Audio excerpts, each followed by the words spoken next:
final race on opening day at Santa Anita is the Grade 1 American Oaks. 3-year-old fillies going 1.25 miles on turf. And I believe that this field includes one of the more probable winners on the entire opening day card. But let's first talk about the overall significance of this race. It's the last chance for 3-year-old fillies to run in their own age group before they have to go on and face older fillies and mares next year at age 4. And this race, by the way, was inaugurated at Hollywood Park, and it kind of filled a gap right in the middle of summer when there weren't any big 3-year-old grass races. But for whatever reason, this race was moved from summer into the winter meet. And since that has happened, that was 5 years ago, the significance of the American Oaks has turned out to be marginal at best. In fact, let's take a look at the record of the last 5 American Oaks winners since their victory.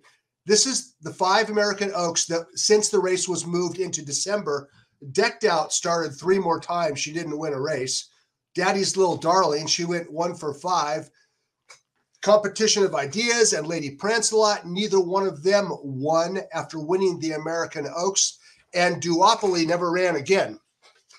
So in terms of future significance, at least since this race was moved into winter, the American Oaks has not exactly been a precursor to future fame. And I only bring it up because this year's favorite, Going Global, if you had to pick one 3-year-old filly turning 4 to become a force in the older filly and mare division, you'd have to suggest that it was Going Global. But she faces I know it's only 5 years, but the American Oaks has not been a harbinger of great things to come. So we'll see what Going Global can do in 2022. She certainly has been very, very good in 2021. Going Global, she actually won her first start in North America, and she has won 6 of 7 starts with 1 runner-up finish. She's the favorite, Going Global is, in this year's American Oaks. Let's go ahead and take a look at the field. And there were 11 fillies that entered this race. 10 will run. Eddie's New Dream entered the American Oaks and also the La Brea. She's already been scratched out of the American Oaks, and she'll run in the La Brea, the race we talked about earlier. And the favorite on the morning line is Going Global. She's 9-5. I'll tell you what, not that betting 9-5 is the path to riches. That seems like an awfully fat price on a filly who is very, very good.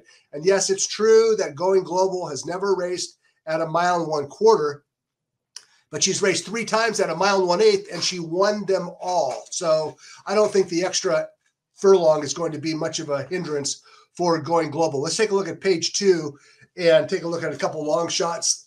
Queen Goddess, who I actually respect, and Single Soul also on the outside, going 1.25 miles. By the way, it was raining in Southern California this week. The rain is expected to dissipate prior to opening day Sunday, but keep an eye on the Weather Channel and keep an eye on track condition. I'm not sure how much rain they're going to get in Arcadia, but there's a chance anyway that the turf course at Santa Anita comes up a little bit less than firm. So a field of 10 will start in the American Oaks, at least as of right now. And there's a lot of ways to go. If you think that the favorite is vulnerable, which I don't, I think Going Global is pretty rock solid. But there are some fillies in here that are in very good form, including Fluffy Socks. She's trained by Chad Brown. Chad Brown has won the American Oaks 2 of the last 3 years.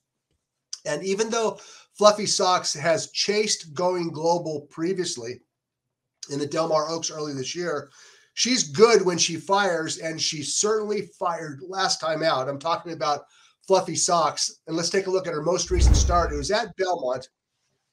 And Fluffy Socks, boy, when she pours it on in the drive, she really does pour it on. She's got one heck of a stretch kick. This was in the Sands Point, and this is Fluffy Socks, Chad Brown, Joel Rosario was aboard, and she is up to win by a neck, rallying from behind in a good field.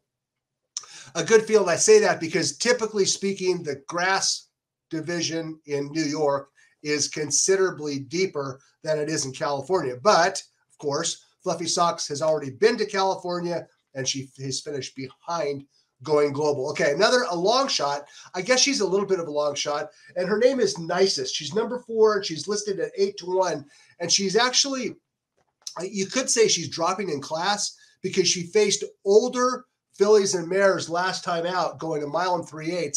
Let's take a look at the red carpet stakes, and Nicest finished 3rd in this race. But when you're going 1 mile and 3/8 against older horses and you run as well as Nicest did, and now you're cutting back to 1 mile and 1/4 against 3-year-old fillies, it's enough of a sharp current form to at least give her a look at a price. That was, I think, a good solid race by Nicest.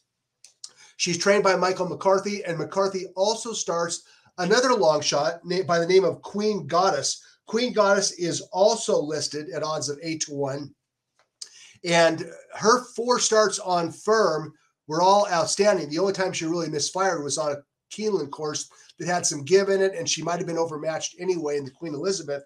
But last time out, Queen Goddess, even though she lost, she finished 3rd also. She actually ran well. Let's take a look at the stretch run of Queen Goddess last time out. She was wide every step of the way. She made what I believe is a premature move. She made the front, and then she got worn down from behind. The race just did not really set up well for her, Queen Goddess, but it did represent a return to form, and now she's dropping. It's not really a drop, but she's facing 3-year-old fillies after running against older fillies and mares last time out. Queen Goddess, she's lightly raced.